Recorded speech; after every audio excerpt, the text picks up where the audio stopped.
मुझे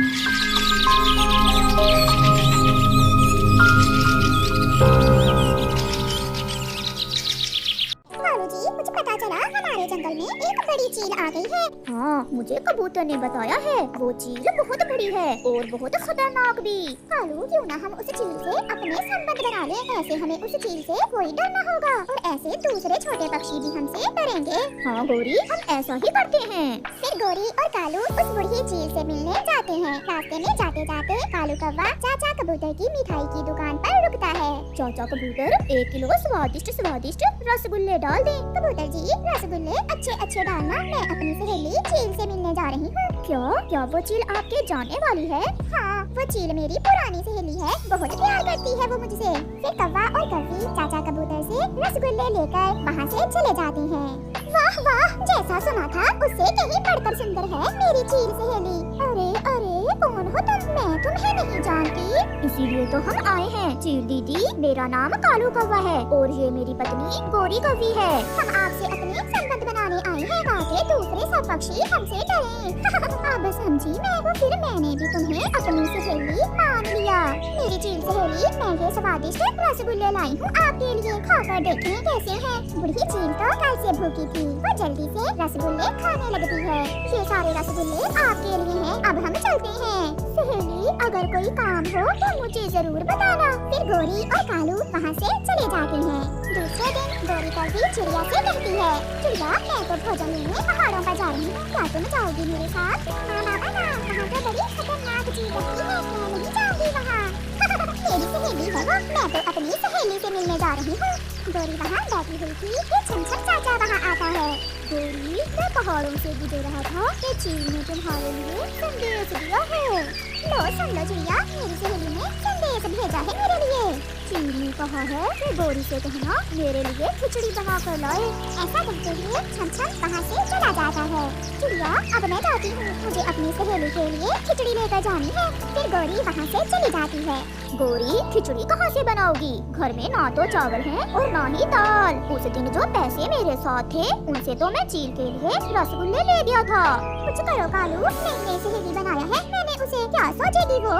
मैं अपने मामा जी से कुछ पैसे लेकर आता हूँ। फिर कालू जी अपने मामा जी के पास जाते हैं और वहाँ से कुछ पैसे लेकर आते हैं। गौरी, ये लो पैसे। मेरे मामा जी ने कहा है कि आज के बाद वो मुझे पैसे नहीं देगा। ये पैसे मामा जी ने आखिरी बार दिए हैं। कालू, मैं अब जल्दी से चावल और दाल ले आती हूँ। फिर गौरी मिठू की दुकान से दाल और चावल लेने जाती है। गौरी दाल चावल लाने के बाद खिचड़ी बनाती है। गौरी, ऐसी स्वादिष्ट खिचड़ी तो हमने खुद कभी नहीं खाई जैसी तुम चील को देने जा रही हो। कालू, चील से संबंध बनाना कोई आसान काम नहीं। तुम देखना, एक दिन बड़े काम आएगी चील हमारे। फिर गौरी खिचड़ी डिब्बे में डालकर चील की तरफ चली जाती है। बहुत स्वादिष्ट है खिचड़ी। ऐसी खिचड़ी तो मैंने पहले कभी नहीं खाई। अपनी सहेली के लिए तो मैं कुछ भी कर सकती हूँ। अच्छा, तो फिर कल मेरे लिए गाजर का हलवा तो लेकर आना। मुझे गाजर का हलवा खाए पूरा 1 साल बीत गया है। ये सुनकर गौरी चुप कर जाती है। क्यों, क्या हुआ? डर गई? तो सहेली ने तो नई फरमाइश कर दी है। नहीं, मैं तो सोच रही थी कि मैं कितनी भाग्यशाली हूँ जो मेरी चील से दोस्ती हो गई है। फिर गौरी वहाँ से चली जाती है। ये क्या मुसीबत तुमने गले डाल दी है? गौरी, अब हम कल गाजर का हलवा कहाँ से लेकर जाएंगे? सब पक्षी अच्छी भली जिंदगी जी रहे हैं, एक तुम्हें ही चील से संबंध बनाने की चिंता लगी हुई है। मैं कोई पागल नहीं हूँ। जब वो इन छोटे पक्षियों को खाने आएगी तो मेरे घर में ही आकर रुकेगी। तुम किसी न किसी तरह गाजरे ले आओ, बाकी का काम मैं कर लूँगी। फिर कालू कौवा गाजरे लेने चला जाता है। गौरी भी चाचा कबूतर की दुकान से शक्कर लेने चली जाती है। चाचा जी, 1 किलो शक्कर दे दें। कबूतर गौरी को शक्कर दे देता है। मैं कल दे जाऊंगी पैसे। रुको यहाँ शक्कर, और भागो यहाँ से। पहले ही तुम्हारे पति ने मेरे 200 रुपए देने हैं। मुँह संभाल कर बात कर। ओए कबूतर, मेरी चील से दोस्ती है। चील से दोस्ती है तो मैं क्या करूँ? मैं नहीं जानता किसी चील वील को। शक्कर रखो और भागो यहाँ से। फिर गौरी गुस्से में वहाँ से चली जाती है। गौरी कौवी तो चील से संबंध बनाने के चक्कर में पागल हो गई थी। वो अपनी माँ से कुछ पैसे उधार लेने जाती है। बेटी, मेरे पास यही 200 रुपए हैं, ये ले जाओ। माँ, मैं लौटा दूंगी जल्दी ही आपको ये 200 रुपए।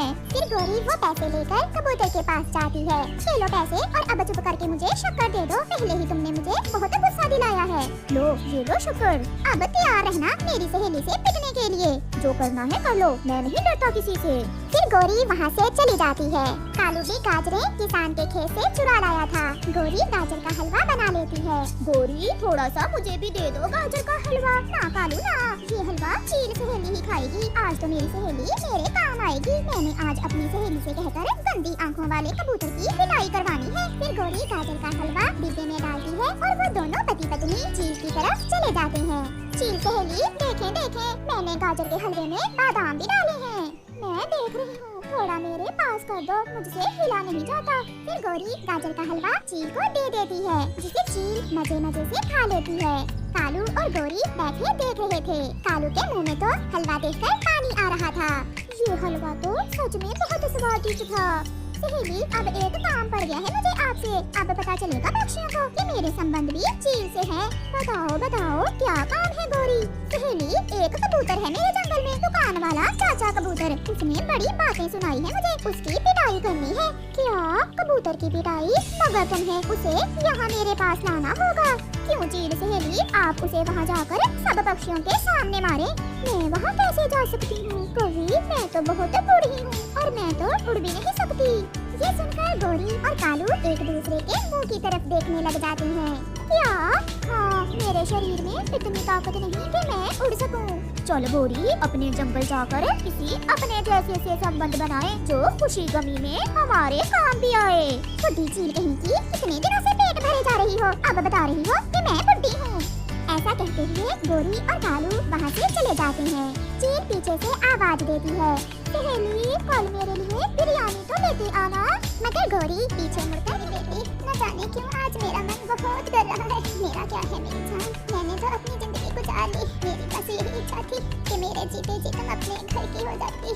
मम्मा, आप प्लीज ऐसी बातें ना करें। अच्छा, मैं अभी आपके लिए दवा लेकर आती हूँ, फिर देखना दवा खाते ही आप ठीक हो जाएंगी। उस चिड़िया को तेज बुखार था, उसे ठंड लगी थी और अब तो तेज बुखार के कारण उसे हिला भी नहीं जा रहा था। जिसे देख उसकी बेटी थी तो बहुत दुखी, लेकिन वो अपनी मम्मा के सामने बहादुर बनकर दिखा रही थी ताकि उसकी मम्मा हौसला न छोड़े। और फिर गुड़िया कुछ चावल लेकर बुलबुल के पास दवा लेने चली जाती है। वो खुद में हौसला पैदा करती है और फिर से उड़ती है। वो अपनी मम्मा के साथ उस बुलबुल के पास पहले भी दवा लेने गई थी, इसलिए उसे रास्ते का अच्छे से पता था। कालू जी, वो देखो तो जरा, रानू चिड़िया की बेटी कुछ लेकर जा रही है। चलो तो जरा देखें क्या है उसके पास। भूख तो मुझे भी बहुत लगी हुई है, कितना ही अच्छा हो कि कुछ खाने को मिल जाए। और फिर वो दोनों गुड़िया का पीछा करते हैं और उसे रोक लेते हैं। अरे गुड़िया, ये क्या है तुम्हारे पास और कहाँ भागे जा रही हो? गोरी आंटी, ये चावल है, मेरी मम्मा को तेज बुखार है, दवा लेने जा रही हूँ मैं बुलबुल आंटी के पास। गुड़िया, तुम क्यों रो रही हो? चुप कर जाओ, हम है ना अभी। अच्छा, तुम ऐसा करो, दो ये चावल, तुम्हारी मम्मा के लिए दवा हम लेकर आते हैं और तुम अपनी मम्मा के पास जाओ। ऐसे बुखार में उसे अकेले छोड़ना ठीक नहीं। अंकल, ये तो आपका एहसान होगा मुझ पर। मैं भी मम्मा को ऐसे छोड़कर आना नहीं चाहती थी, लेकिन दवा लाने के लिए कोई दूसरा था भी तो नहीं। जाओ जाओ, जल्दी जाओ, तुम्हारी मम्मा अकेली है। आजकल का बुखार बहुत जालिम होता है, अभी कल ही बुलबुल की बहन मर गई है बुखार से। गोरी की ये बात सुनकर गुड़िया तो जल्दी से घर वापस उठ जाती है। जैसे ही गुड़िया घर वापस जाती है, कौवा और कव्वी जोर से हंसते हैं। ये तो कुछ ज्यादा ही बुद्धू है, हम कोई नौकर हैं इसके जो दवा लाते फिरेंगे इस चिड़िया के लिए। चल निकालो, पार्टी शुरू करें। गोरी, चावल ज्यादा है, हम ऐसा करते हैं, चावल लेकर पहाड़ों पर जाते हैं और वहाँ कोई देखने वाला भी नहीं होगा। हम वहीं बैठकर आराम से पार्टी करेंगे। बात तो तुम्हारी ठीक है। और फिर वो दोनों वो चावल लेकर पहाड़ों की दिशा में चले जाते हैं। गुड़िया, मेरी बच्ची ले आई हो दवा। मम्मा, मुझे कालू अंकल और गोरी आंटी मिल गए थे रास्ते में, उन्होंने मुझसे चावल ले लिए और मुझे घर वापस भेज दिया। वो कह रहे थे कि वो दवा ले आते हैं। कौन? गोरी और कालू? नहीं मेरी बच्ची, वो तो कभी भी दवा लेकर नहीं आएंगे और वो चावल भी खा लेंगे। नहीं मम्मा, वो ऐसा क्यों करेंगे? मैंने उन्हें बताया था कि मेरी मम्मा को तेज बुखार है।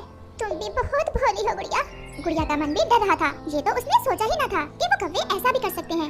वाह चिड़िया वाह, कितने मजे के चावल थे। कालू, आज तो मैंने कितने दिनों बाद चावल खाए हैं। गोरी, चावल तो खा लिए हैं, अगर वो चिड़िया बुखार से मर गई तो फिर? अब याद आया तुम्हें? खाते समय तो इस तरफ ध्यान नहीं गया, अब मुझसे ऐसे पूछ रहे हो जैसे मैंने अकेली ने खाए हैं चावल। अब छोड़ो, मरती है तो मरे, अपना पेट तो भरा। और फिर शाम हो जाती है। काफी समय इंतजार के बाद गुड़िया ये जान गई थी कि उसकी मम्मा सच ही कह रही थी कि वो कव्वे तो उसे उल्लू बनाकर चावल ले गए, लेकिन अब तो गुड़िया के पास घर में और कुछ भी न था जिसे वो देकर अपनी मम्मा के लिए दवा ले आती। मम्मा, वो कव्वे तो बहुत जालिम है, उन्हें जरा ध्यान आई। मैंने उन्हें बताया भी था कि मेरी मम्मा को तेज बुखार है। गुड़िया बेटी, तुम कबूतर के पास जाओ और उसे जाकर सारी बात बताओ, वो जरूर तुम्हारी मदद करेगा। मेरी सांस उखड़ रही है।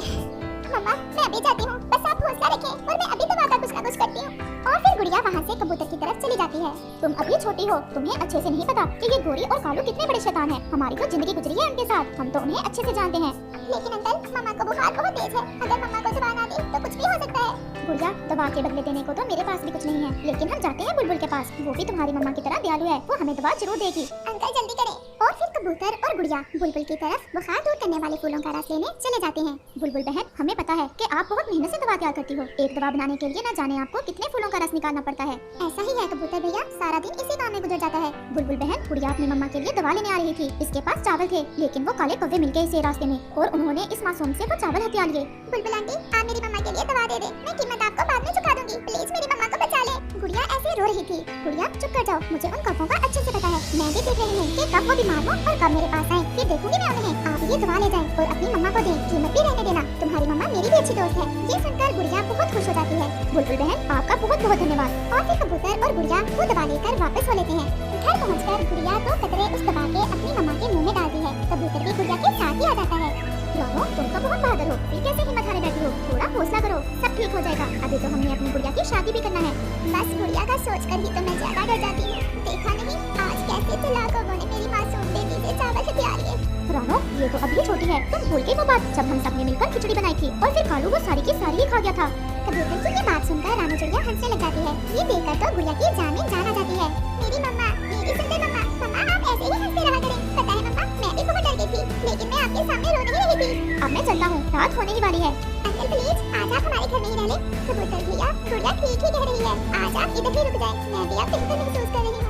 अच्छा ठीक है, आज मैं अपनी गुड़िया के पास ही सो जाता हूँ। और फिर रात हो जाती है। गुड़िया, मैं तुम्हें तुम्हारे मम्मा के बचपन की कहानी सुना? सुनाए सुनाए अंकल, बहुत मजा आएगा। आप कबूतर भैया आप नहीं आम वाली बात सुनाओगे? हाँ, मैं वही बात गुड़िया को सुनाने जा रहा था। अंकल क्या है वो आम वाली बात? गुड़िया, तुम्हारी मम्मा बहुत छोटी थी। मैं और तुम्हारी मम्मा भोजन के लिए पहली बार निकले थे कि रास्ते में आम का पेड़ आ गया। मुझे तो पता था कि आम कैसे खाते हैं, लेकिन तुम्हारी मम्मा ने आमों की गुठलियाँ खा ली और गुदा फेंक दिया।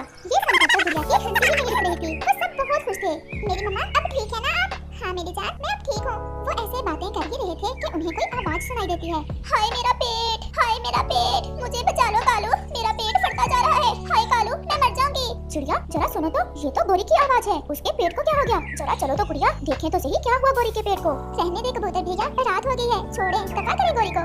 आज तो हम जरूर देखेंगे कि हुआ क्या है गोरी को, क्यों इतना चला रही है। चल भी गुड़िया। और फिर कबूतर और गुड़िया गोरी के घर की तरफ जाते हैं। वहाँ तो सब पक्षी इकट्ठे थे। मैं मर गई, मेरा पेट गया, मेरा पेट, हाय मेरे पेट में बहुत दर्द है। कालू, तुम्हारा पेट तो ठीक है ना? देख लिया तुमने मजलूम से छीनकर चावल खाने की सजा। वो चावल अब गोरी के पेट से गुड़िया का बदला ले रहे हैं। लेकिन कालू तो खामोश था, क्योंकि पेट में दर्द तो कालू के भी था, परंतु वो चीख नहीं रहा था। हाय मैं मर गई, अगर मुझे पता होता तो सारे चावल ना खाती, आधे खा लेती। मैं मर गई, हाय मैं मर गई। इस कहानी से हमें सीख मिलती है, दुख में दूसरों की मदद करो, जैसे कबूतर ने गुड़िया का दुख बांट लिया, क्योंकि दुख बांट लेने से कम हो जाते हैं। और अगर गोरी और कालू की तरह मजलूम पर जुल्म करोगे तो फिर पेट में दर्द तो होता ही